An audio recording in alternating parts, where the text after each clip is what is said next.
নোয়াখালী জেলার সরকারি স্বাস্থ্যসেবার ভরসার জায়গা জেনারেল হাসপাতাল, কিন্তু প্রতি বর্ষা মৌসুমে বৃষ্টিতে খানাখন্দে হাসপাতাল সড়কটির বেহাল দশা হয়।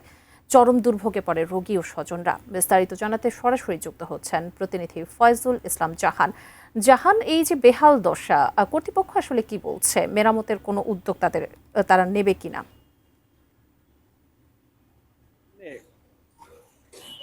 250 শয্যা বিশিষ্ট জেনারেল হাসপাতাল জেলা শহর মাইজদিতে এখানে কর্তৃপক্ষের সাথে আমার কথা হয়েছে। কর্তৃপক্ষ বিশেষ করে যেহেতু গত 2 বছর নির্বাচিত জনপ্রতিনিধি সচিব খান মোহাম্মদ ফারাবি তিনি জানিয়েছেন যে বর্ষা মৌসুমে এখানে যে খানাখন্দ এবং গর্ত সৃষ্টির কারণে সাধারণ মানুষ, রোগী এবং স্বজনরা যে চরম দুর্ভোগে পড়েছেন নিত্যদিনে, সেখানে তারা এখানে সংস্কারের উদ্যোগ নিয়েছেন।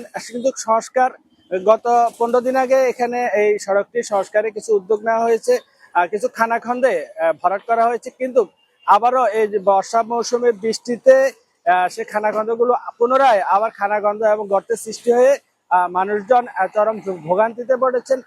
বিশেষ করে 24-এর ভয়াবহ বন্যার পর থেকে গত 2 বছর এই হাসপাতাল সড়কটি বারবারই এখানে খানাখন্দ এবং গর্তের কারণে, বিশেষ করে নোয়াখালী জেলার 40 লাখ মানুষ, পাশাপাশি নোয়াখালী পার্শ্ববর্তী জেলা লক্ষ্মীপুরের পূর্বাঞ্চলে 10 লাখ অর্ধকোটি মানুষের একমাত্র ভরসাস্থলে জায়গা চিকিৎসা সেবা নোয়াখালী জেনারেল হাসপাতাল। প্রতিদিন হাসপাতালে এই সড়ক দিয়ে হাজার হাজার মানুষ যাতায়াত করেন। বিশেষ করে রোগী এবং রোগীর স্বজনরা চরম দুর্ভোগে আছেন। তারা দাবি জানিয়েছেন দ্রুত সময়ের মধ্যে এই সড়কটি যেন সংস্কার করে তাদের এই দুর্ভোগ লাঘব করা হয়। এ হচ্ছে নোয়াখালী জেলা হাসপাতাল সড়কের খানাখন্দের দুর্ভোগ নিয়ে আমার কাছে সর্বশেষ মুন্নি।